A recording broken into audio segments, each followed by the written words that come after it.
game. Because if you allow HoK to get the lead in terms of farm and EXP, I don't think Zankyu is going to have a good time at all. Oh no, I mean, in terms of like wave clearance and farm clearance, stuff like that, Orgren definitely takes it over the Prince of Lanling, because not just because of the path of passing, but just obviously his other abilities as well, just able to kind of just like chain damage onto all the camps, which is something that Prince of Lanling can't do. But the same has to go for BTR as well. Like if you don't give the early game, if you give the early game over to the Lung, you can be in trouble. Okay, so they're going to try and give it a start here, but I don't think it's going to work out. There's not enough burst potential just yet from Zankyu. Pretty healthy damage, but this damage is not enough. I mean, we're only 1.5 minutes into the game. Yeah, maybe it's more of a mental thing, right? They're just kind of like, hey, well, look, we will actually... Oh, hang on! They commit a flash! Zan actually gets to kill the first blood, and of all the people, they give it to the farm lane. Looks like they will have to commit another flash. It's a big loss on the side of Nongshim. BTR, they take the lead. Yes, I mean, I was about to say, maybe it's just a mental thing of them bringing the pressure, saying, hey, we're going to set the momentum of this game, and we're not going to let that slip. And maybe that's what the fear of Nongshim need is, just like, hey, maybe we need to actually toughen up. This is not the same kind of matchup we had yesterday, but here's the replay of that first blood. Those flaming palms hitting beautifully, and what a nice flash. Yeah, I mean, it was a half a second delay, right? If he had gotten the flash before that situation, hang on, 2v1, is this really the best choice? Kyung9 actually managing to best the two of them in the 2v1, and here comes Haku. I don't think he's going to get anything at this point, but yeah, it looks like BTR, they have a little bit more composure compared to what Nongshim have performed since yesterday. Yeah, I mean, you were right to pick out Kyung there, Kyung9 into the clash lane. He was playing very well there just to bait off that 2v1, but a lot of pressure going down here into the farm lane on the side of BTR. They are able to use that cannon blast to perfection, as well as those flaming palms. Even just at level 4, they are doing some mighty damage. Yep, and Zankyu is also farming quite well as well. He's already level 6, right? Keeping pace with Haku, which is not an easy thing to do, especially when you're going up against an Orgren, right? His pacing is definitely a lot faster. He's pacing a lot faster, but I feel like that's all aided by Neil, the mid laner, right? Like you can kind of see that they are rotating heavily together just so they can kind of match the pace of Orgren, and that just really pays dividends to Orgren's wave clear. He's just like, hey, we need 2 heroes to match this one guy, but hey, if it's working for BTR, keep it up.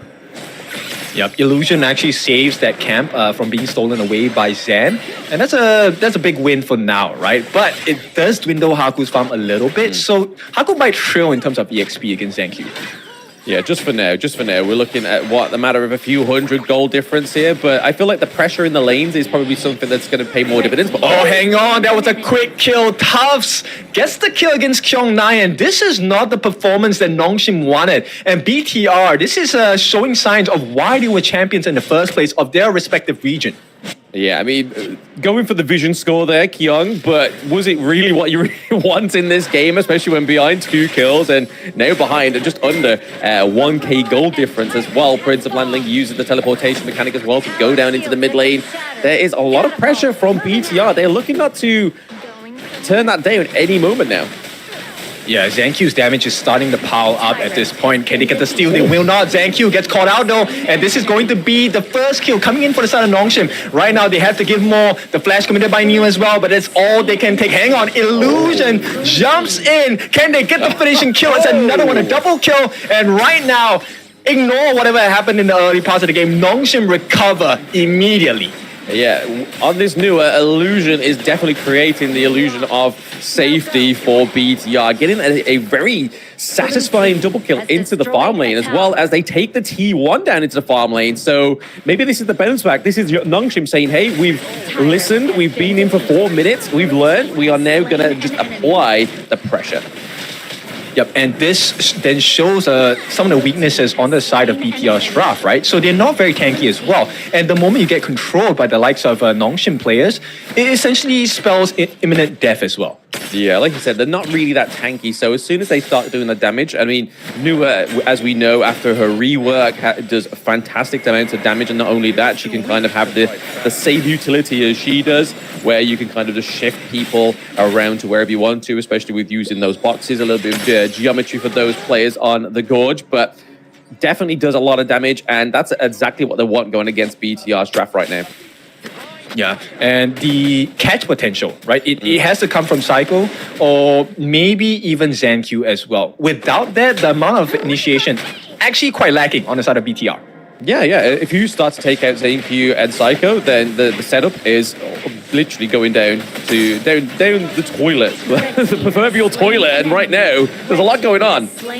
Yep, Siwi gonna be taken down. At the same time, it's a 2-for-1 trade. Looking good for the side of BTR. Here comes ZanQ. He does give them that emotional fear. And it looks like the stun will not hit the mark illusion. Trying to go for the 2v1 along. Ooh. Psycho gets taken down as well. Haku, Seer State activated and kills galore. Right now, 5-4, Nongshim take the lead. Yeah, a nice little kill lead there for they're not done yet. REDFORCE. And yep, Kyung9 actually goes for it. ZanQ will manage to make it out with a sliver of health, but there's a lot of damage being done. Azure Golem now in the hands of Nongshim's Haku. Yes, the Azure Golem being stolen over there is probably a good thing for the side of Nongshim, especially just to try and put the pressure on going into the 7-minute mark now for both of these teams. And Nongshim have done it. They've swung the pendulum of the gold resources over to themselves as well. They are now sitting at a 20k gold compared to the 19k gold on the side of BTR, which is not anything that can kind of like write home about. There is still potential room for error on the side of Nongshim.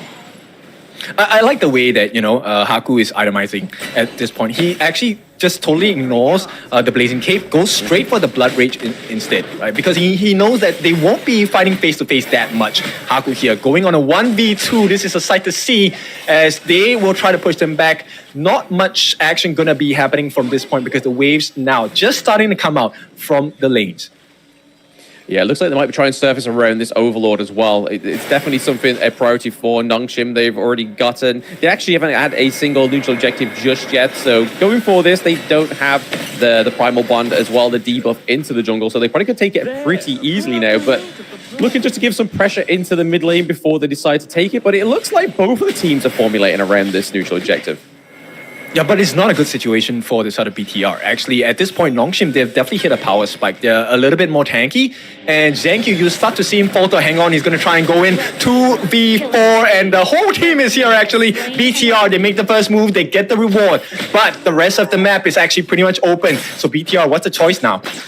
Yeah, I mean, they got the kill, but look at their T2 down into the farm lane for the side of BTR. It's been absolutely decimated by Nongshim, thanks to Kyung and Haku going down there. It looks like that Azan is looking to play the trade up into the farm lane, the clash lane, onto the side of Nongshim.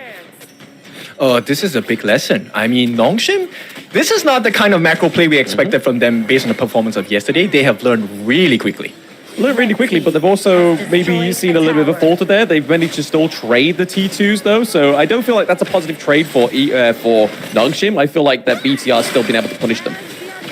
Oh, ZanQ saved by his teammate there. That would have spelled instant death actually if Kyung9 actually got his hands onto ZanQ. And looks like they will change the target. Oh, the lockdown. It is going to be a lot of stuff happening, but infinite vastness and turns it around. Here comes the backup from the side of BTR. Indonesians, they love to fight and fight they will as Nongshim, they're starting to come apart. Haku, 1v4. He gets the kill, consolation prize, but that's going to be inevitable. His death comes as Tough takes him out. BTR, they restore the lead. Yeah, solid 3-1 trade from BTR there. Exactly what you said there, kid. Indonesians love to fight, and they have the Vanguards as well into the mid lane, so they could potentially take that T1 into the mid lane, start to put a lot more pressure onto the side of Nongshim, because as soon as you start to lose those T1s, I mean, yes, they've lost almost both sides of the Gorge as well in their favor, because the T2 is the only thing standing on the side of Nongshim. But if that T1 opens up, it means that ZanQ has a whole field day in their side of the jungle. Yeah, and this is what we want to see, right? And I think this is one of the reasons why BTR has been the champion of their region. They always make the trades. They don't just get the kills, they get something else after that. And that's a prerequisite to be able to have the advantage in games. I mean, you can't just take your cookie and eat it, right? I mean, they're doing exactly that, so they're putting that rule to bed. But once more, we're seeing multiple factors coming from BTR as well. We see that ZanQ's pushing down into the farm lane as well as Tubbs pushing into the clash lane. So they're trying to just basically say to Nongshim, hey, you can try and go for the neutral objective, but we're here too. Oh, Haku, I think he's just going to make it out safely at this point. But look at the map control. BTR doing so well. What started as a Nongshim aggression into the Tyrant Pit now is reversed. BTR, this could be very well theirs as well. But it's a crucial kill path. And it's Illusion making the difference, killing Zen in the process as well. Did I? My goodness. 3,000 in terms of distance. And here we go. This could be the marker. The lockdown comes in as well. They're looking to go on cycle. Oh, now he makes it out safely, but the wave is crashing in. This mid T1 looking a little bit dire on the side of BTR will be given away. This is definitely the second wing that Nongshim needed. I mean, they had a bit of that in the early game, but that snipe, having that target locked down in your hindsights was just huge for the same as Nongshim. And it's just showing that the potential here for Nua is not just stealing neutral objectives, it's getting those kills from a very safe distance. Yeah, that's why this draft is so scary, right? So they have the long-range annihilation coming out from Illusion, and they also have the close-range catch with Faye on that bit of farewell as well. Now, ZanQ, he's in a little bit of a pinch here. It's 4 different members on the side of the top jungle, and if he gets spotted out, I think it's probably death on its doorstep. Yeah, no, he looks like he's in very safe hands there. He's able to just manage to go undetected into the clash lane, so fair play to ZanQ, able to get out of that predicament, which most players probably wouldn't have. They probably would have head straight for it, but never mind, there is a 2v1 going on. Yep, ZanQ, he survives though. The Battlefield Command does save his life, but he's so low on the backlines. It is going to be a kill. Farm Lane takes the kill. Zen takes the kill onto Siri, and that's 2 members down. Can they get the recovery though? Everyone is trying to make their way out. Can they run away? Zen uses the Rider Wind to push Haku away, and he's pinched in between 3 different members on the side of BTR, and the fight has begun. Blood Rage to be used, but it's not enough. Ultimate committed as well. Neil doesn't even care, but at the same time, the base threatens. Hang on, where's everyone? Chong9 is going to give it a try. I don't think he's going to be able to make it. Neil just on the tip of it gets caught out. And here we go, Destructive Deluge is going to be used, but whatever. With the invincibility frames going to help him and aid him in the escape. BTR, they need to keep an eye on the base as well. I mean, we talk about blind spots frequently on cast, but that is one of the greatest blind spots I've ever seen happen since the KC 2024 with Freddy just running down into the farm lane and taking the crystal. That was almost word for word, like a love letter to Freddy there. Oh yeah, I mean, coming from the Indonesia region, it would be quite funny if BTR loses the first game like that. It would have been huge. I mean, if that was any other hero, obviously, Mayin can do damage, but not that much damage. Say, for example, if that was DRNG with the attack speed and the damage, I feel like that would have actually just completely wiped it out. Yeah, and oh, hang on, the flash committed as well. They get the lockdown on the cycle. There is no more stuns available. They're committing. Chong9 gets the kill on Neil. There's not enough damage. On the backlines, though, it looks like Zen. He does survive. ZanQ just going to show up and make life a little bit more scary at this point. If they can catch him with the Radiance, it's going to spell the end of him. But right now, it looks like Nongshim, they want to take the safe route. They will go for the Shadow Overlord. Yeah, I feel like they're taking out one of the good core components, though, of the next team fight is that Neil is now down for another 19 seconds, so they're able to take any of these team fights and probably have less of a threat going on, but there we go, they drop the Shadow Vanguard down into the farm lane to stop that push for ZanQ, trying to just pay the same respect to Kyung9 on the side of Nongshim, but hey, that's really shaken up BTR, and you could really tell on that last little team fight. Yeah, this is a result I wasn't expecting at this point. Nongshim actually having a sizable lead against BTR. It's not a huge one, 2,000, but it's enough, significant.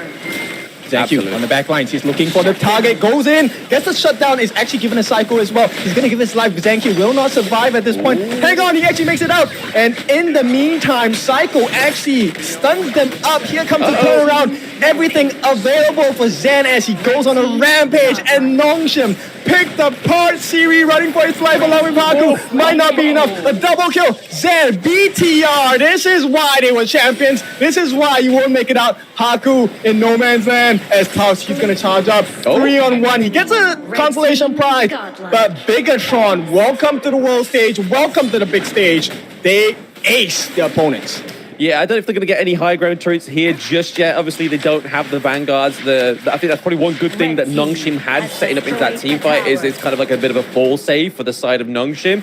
Is just having that overlord. But it looks like that Zane Q is going to go for the Tyrant to give a bit of extra damage over to Lung. But my god, Zane don't need that extra damage. He's doing so much damage on his Flaming Palms, not just onto the heroes, but look at that turret. It's literally been deleted. Yeah, exactly. And you know what I like about BTR's gameplay? They're really safe, right? So after this engagement, he didn't stay. I mean, I personally would have been greedy. I wanted to get that T3, right?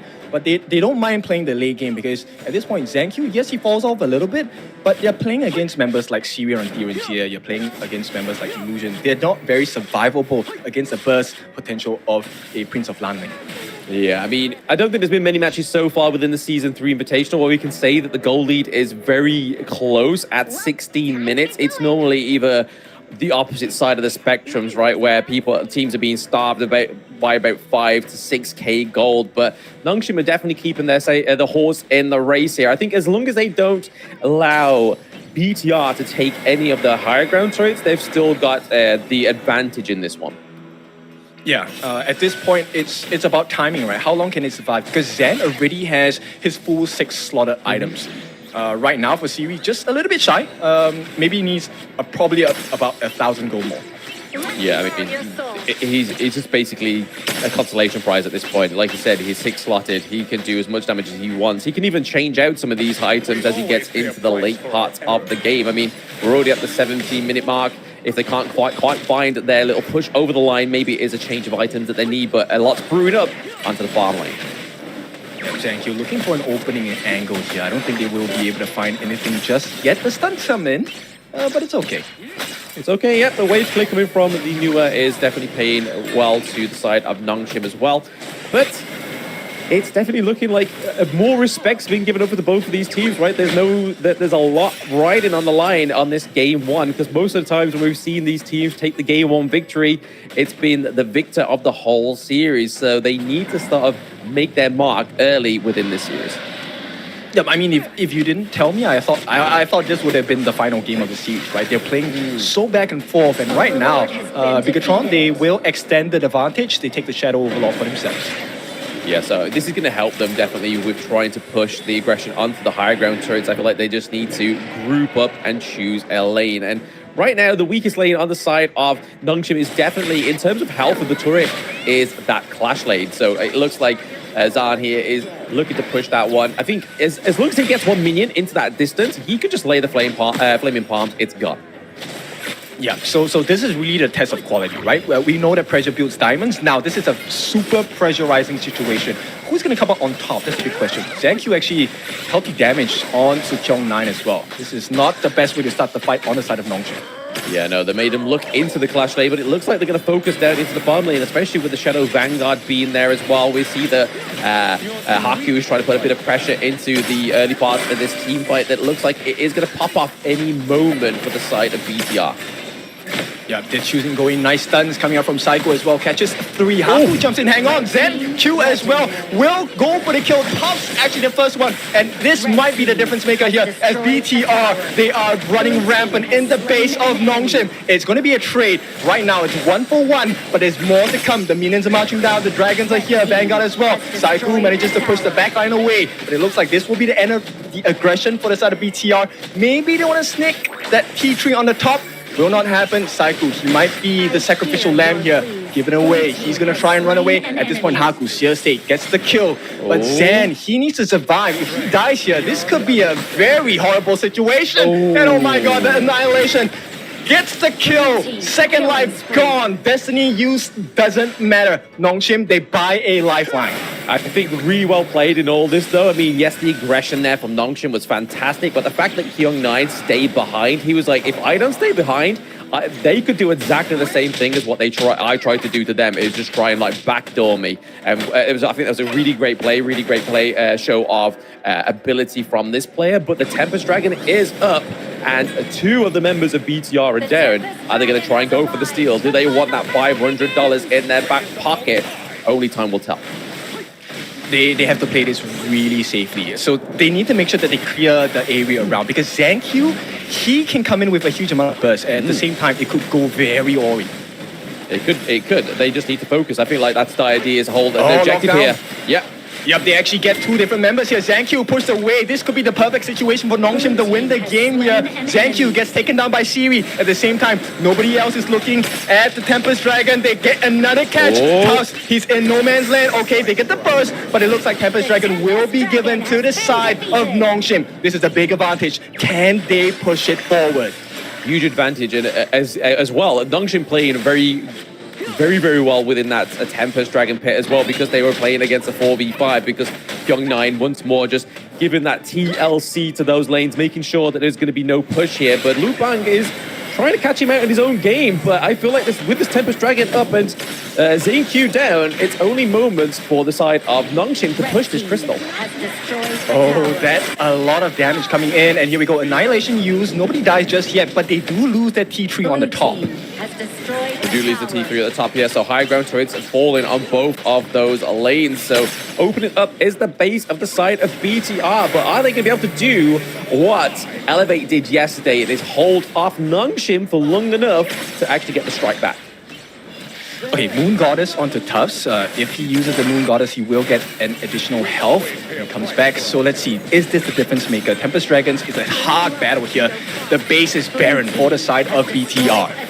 Yeah, they're just trying to find a way in, but to be honest, to be fair, BTR are just denying them any access at all. They are just trying to stop those minion waves coming through. ZanQ looking for a bit of a push up into the clash lane as well, just trying to get that sizable minion wave. And they've got to be careful because it is enhanced minions at this point. Yeah, Faye manages to get the catch, but this is a horrible position. BTR, they can turn this around, but a bit of farewell. That's a nice catch. Tufts, he's on the back lines. Nobody else to save. The members on the side of BIGENTRON and Nongshim are making it work. Can they get the kill? Hang on, Zan comes back to life. Second life in hand. Won't push them away, but it's a 4v1. There is no way. The Dragon's coming in. Hang on. Can they actually push it away? Oh no, it's a base race. Can they do it? No, there's no minions. And it is going to be Nongshim. They secure the first game against BIGENTRON! Wow, that was literally a game of a base race. What the? And you can even see on stage that there was clear miscommunication going on there between